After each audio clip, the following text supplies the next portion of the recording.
पिछले वीडियो में हमने आप लोगों को बताया था गॉस थ्योरम या गॉस लॉ की डिफिनीशन। इस वीडियो में हम आपको ये बताने वाले हैं कि इसका प्रूफमेंट कैसे किया जाता है। गॉस थ्योरम या गॉस लॉ का हम प्रूफमेंट कैसे करते हैं। जैसे आपका एक स्फीयर है या कोई भी शेप है, इसका ये सेंटर है O, यहाँ पर हमने कोई पर्टिकुलर एरिया ले लिया और यहाँ से इसका डिस्टेंस दिखा दिया कि स्मॉल r है।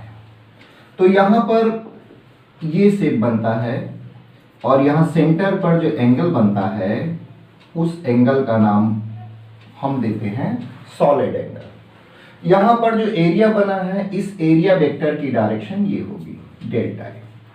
और चार्ज पार्टिकल यहाँ पर है, तो ये चार्ज पार्टिकल इस चार्ज पार्टिकल के द्वारा जब यहां पर कोई टेस्ट चार्ज पार्टिकल होगा तो उस टेस्ट चार्ज पार्टिकल और सेंटर पर जो चार्ज पार्टिकल है दोनों एक दूसरे को रिपल करेंगे। इसका मतलब यहां पर जो इंटेंसिटी ऑफ इलेक्ट्रिक फील्ड की डायरेक्शन होगी वो ये होगी। इसका मतलब यहां पर इंटेंसिटी ऑफ इलेक्ट्रिक फील्ड की डायरेक्शन और एरिया वेक्टर की डायरेक्शन दोनों सेम डायरेक्शन में होंगे। तो according to the definition of electric flux आपको बताया गया है कि according to the definition of electric flux phi E equal to होता है, बताए थे E delta A cos theta. Phi E की जो वैल्यू होती है उसके लिए फाई ई के लिए हमने फार्मूला बताया था ई डेल्टा ए कॉस थीटा। यहां पर देखें तो वेक्टर E और वेक्टर डेल्टा A दोनों के बीच का एंगल क्या है, 0 डिग्री है। तो यहां पर फाई E इक्वल टू हम लिख देंगे E into delta A into cos 0 degree. जिस डायरेक्शन में इंटेंसिटी ऑफ इलेक्ट्रिक फील्ड है उसी डायरेक्शन में एरिया वेक्टर है, बोथ आर सेम डायरेक्शन, तो थीटा की जगह पर 0 रख देंगे। ऐसे केस में phi E equal to E into delta A. cos 0 की वैल्यू कितनी होती है, 1 होती है। cos 0 की वैल्यू कितनी हो गई, 1। अब देखिए फाई ई, पीछे वाले चैप्टर में आपको बताया गया था कि इंटेंसिटी ऑफ इलेक्ट्रिक फील्ड, ये क्या है, इंटेंसिटी ऑफ इलेक्ट्रिक फील्ड, इसकी वैल्यू क्या होती है 1/4 pi epsilon naught q by R square. E का फार्मूला क्या है 1/4 pi epsilon naught q by R square into delta A. यहां दिखा देंगे चूंकि E equal to 1/4 pi epsilon naught q by R square, ये इंटेंसिटी ऑफ इलेक्ट्रिक फील्ड की value है। क्या है 1/4 pi epsilon naught q by R square into क्या है आगे डेल्टा ए। अब देखिए phi E equal to 1/4 pi epsilon naught q by R square है into delta A. Delta A के बारे में हमने बताया था स्फीयर के केस में यहां पर जो डेल्टा ए की वैल्यू होगी वो 4 पाई आर स्क्वायर होगी।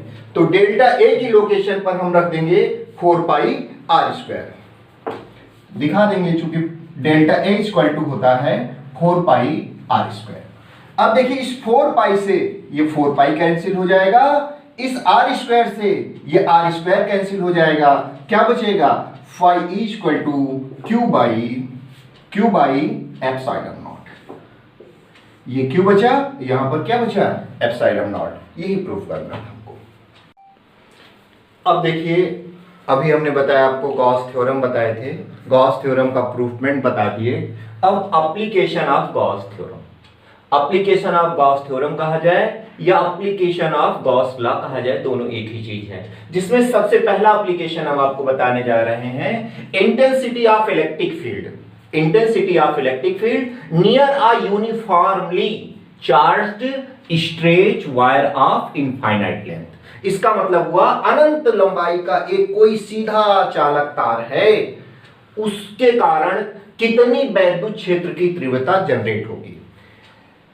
Intensity of electric field, intensity of electric field near a uniform charged straight wire of infinite length. ये आपका वायर है, ये वायर कैसा है, यूनिफॉर्मली चार्ज्ड है।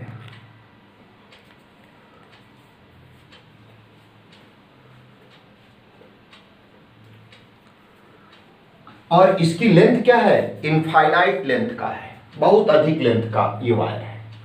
अब देखिए आपको क्या फाइंड करना है, intensity of electric field near a, इसके पास में near a uniformly charged straight wire of infinite length.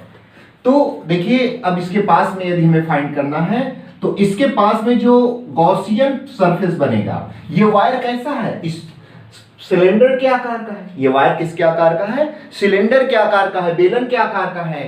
तो देखिए एक काल्पनिक बेलन यहां पर हम बना देंगे, इस काल्पनिक बेलन को ही हम गॉसियन सरफेस बोलते हैं। देखिए ये बना दिए। अब यहां पर यदि हम बात करते हैं, ये वायर है, वायर के चारों तरफ एक हमने स्मॉल एल लेंथ का सिलेंडर बना दिया है।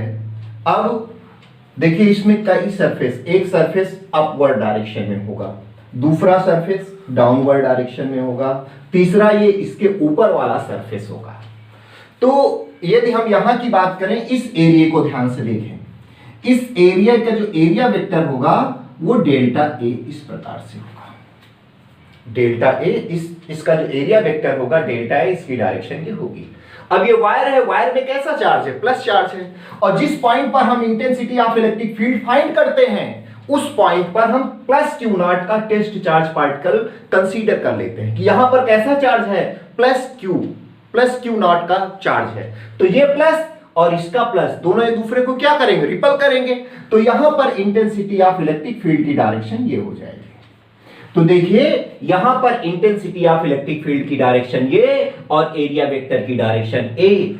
तो इन दोनों के बीच का एंगल क्या है, 90 डिग्री। और हमने बताया था कि जब इनके बीच एंगल 90 डिग्री होता है तो इलेक्ट्रिक फ्लक्स फाई ई की वैल्यू क्या हो जाती है, जीरो हो जाती है। देखिए कैसे हो जाती है zero, phi E equal to एक फार्मूला होता है ई डेल्टा ए कॉस 90 कर दीजिए, जैसे 90 करेंगे ये पूरा पोर्शन क्या हो जाएगा, जीरो। तो इस पॉइंट पर, इधर की बात करें इस पॉइंट पर, तो यहां किसी भी प्रकार का electric flux phi E generate नहीं हो पाएगा।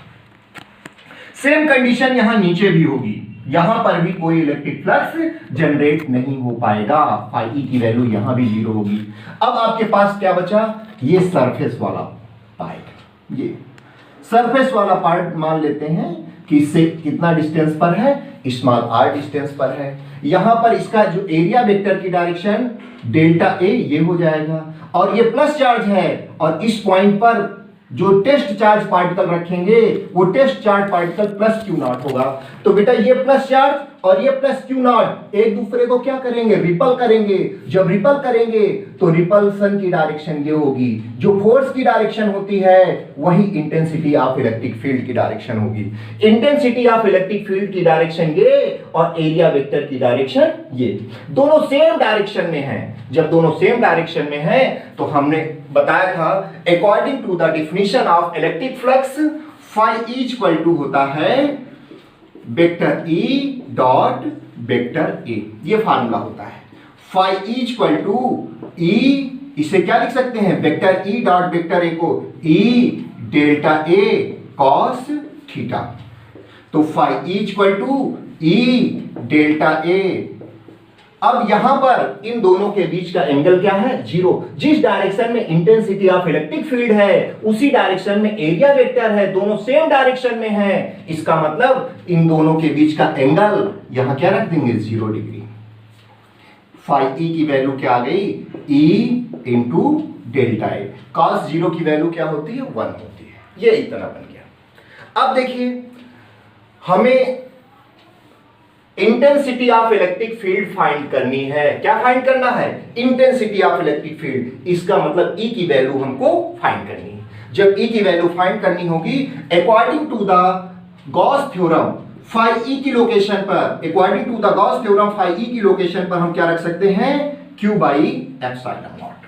फाई ई की लोकेशन पर हम क्या रख देंगे, क्यू बाई एप्सिलॉन नॉट। अभी थोड़ी देर पहले प्रूफ कराए हैं, फाई ई इक्वल टू होता है Q by epsilon not.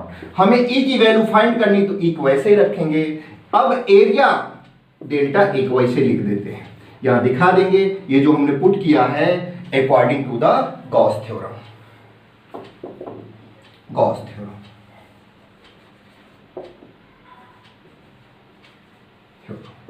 Gauss theorem से वैल्यू रखती है।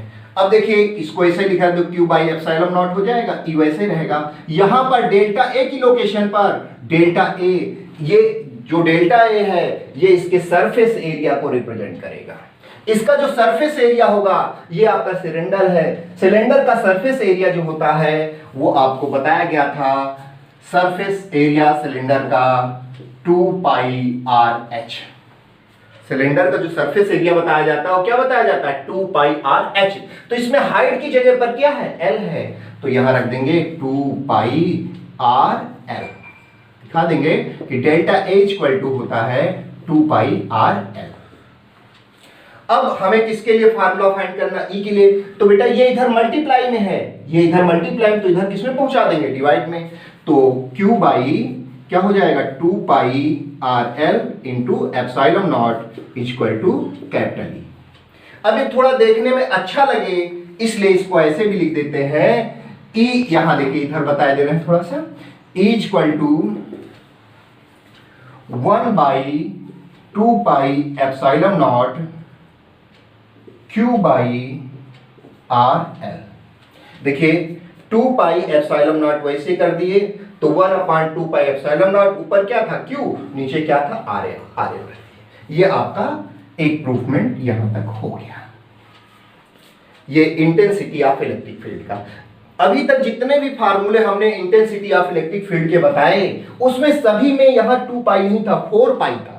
कितना था, 4 पाई। 4 पाई करने के लिए यहां 2 से मल्टीप्लाई कर दो और यहां भी 2 से मल्टीप्लाई कर दो तो सेम हो जाएगा। तो E इक्वल टू 2 से मल्टीप्लाई नीचे कर देते हैं, 2 से ऊपर, तो ये हो जाता है 1/4 pi epsilon naught 2Q by R है। ये आपका इंटेंसिटी ऑफ इलेक्ट्रिक फील्ड का फार्मूला हो गया। अब आप चाहे तो इसका स्क्रीनशॉट ले लें, अभी थोड़ा सा इस फार्मूले को और आगे हम ले जाएंगे। देखिए अब इरेज कर दें तो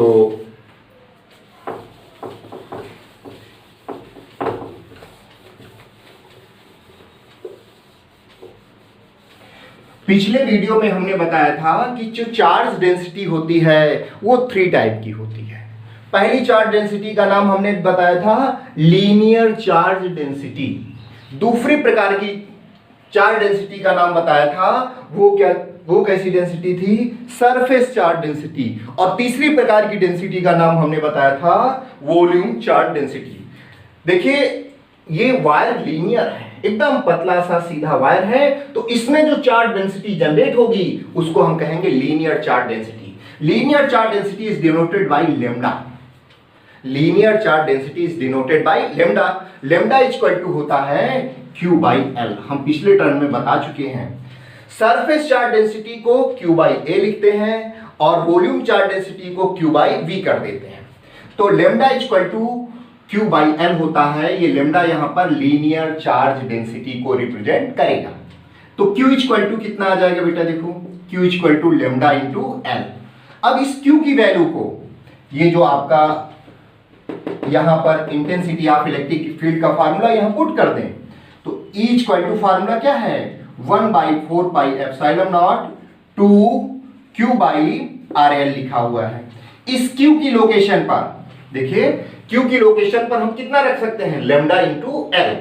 तो E इक्वल टू आ जाएगा 1/4 पाई एप्सिलॉन नॉट 2, इस Q की जगह पर रख देंगे lambda into L by R L. देखिए बेटा इस R से L से ये L कैंसिल हो जाएगा तो E इक्वल टू आ जाएगा 1/4 pi epsilon naught 2 lambda by R. ये इंटेंसिटी ऑफ इलेक्ट्रिक फील्ड का फार्मूला है, ठीक है। 1/4 pi epsilon naught 2 lambda by R. देखिए यहां पर लेम्डा आपका कांस्टेंट है, 1/4 पाई एप्सिलॉन नॉट ये भी कांस्टेंट है, 2 कांस्टेंट है।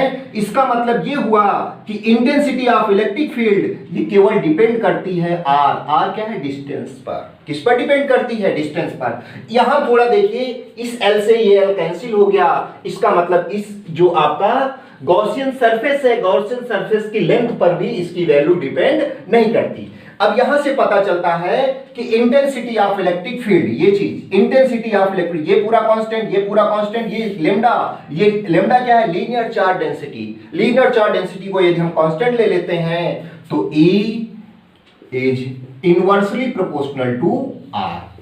E की वैल्यू इनवर्सली प्रोपोर्शनल होती R के। अब आप इसको स्क्रीनशॉट ले लें तो फिर पूरा ग्राफ बना के हम आपको दिखाते हैं कैसे ये डिपेंड करता है। अब यहां से इसमें एक एक्सेस में, इस y एक्सेस में इंटेंसिटी ऑफ इलेक्ट्रिक फील्ड को ले लें और x एक्सेस में डिस्टेंस को ले लें। तो इनके बीच में देखते हैं कि ये आपका जो आ गया था E is inversely proportional to R। तो बेटा ये कर्व कुछ ऐसे बनेगा। ऐसे बनने का आशय ये हो गया कि जैसे जैसे डिस्टेंस की वैल्यू हम इंक्रीज करेंगे, डिस्टेंस की वैल्यू जैसे जैसे इंक्रीज करेंगे, इंटेंसिटी ऑफ इलेक्ट्रिक फील्ड वैसे वैसे डिक्रीज होगी। अब देखिए इस पॉइंट पर थोड़ा सा देखें और इसको यहां नीचे मिला दें तो इसमें R की वैल्यू कम होगी। जब R की वैल्यू कम होगी तो ये R ये इतना है थोड़ा सा, और इंटेंसिटी ऑफ इलेक्ट्रिक फील्ड बहुत अधिक है। अब यहां पर इस पॉइंट पर आप आ जाएं तो इस पॉइंट पर देखें R की वैल्यू को हमने बढ़ा दिया तो इंटेंसिटी ऑफ इलेक्ट्रिक फील्ड कम हो गई। Intensity of electric field y axis में है और R किस एक्सेस में है, x एक्सेस में। तो यहां पर R की वैल्यू बढ़ी तो इंटेंसिटी ऑफ इलेक्ट्रिक फील्ड की वैल्यू डाउन हो गई।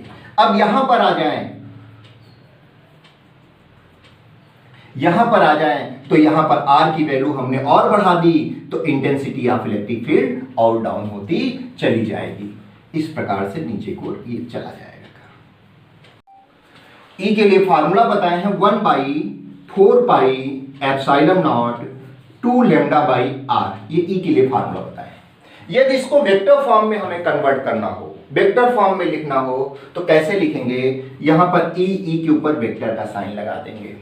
इज इक्वल टू आगे क्या लिख देंगे 4 epsilon naught 2 lambda by R into R cap लगा देंगे। R कैप यहां पर वेक्टर क्वांटिटी है।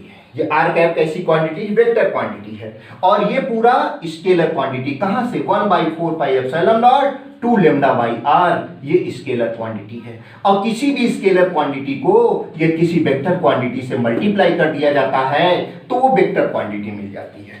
और आपको पता है जिसके ऊपर कैप लगा देते हैं उसका मैग्नीट्यूड 1 हो जाता है। तो कहीं पर भी 1 से मल्टीप्लाई करने से उसकी वैल्यू में कोई चेंजिंग नहीं आएगी। तो ये इंटेंसिटी ऑफ इलेक्ट्रिक फील्ड का वेक्टर फॉर्म है।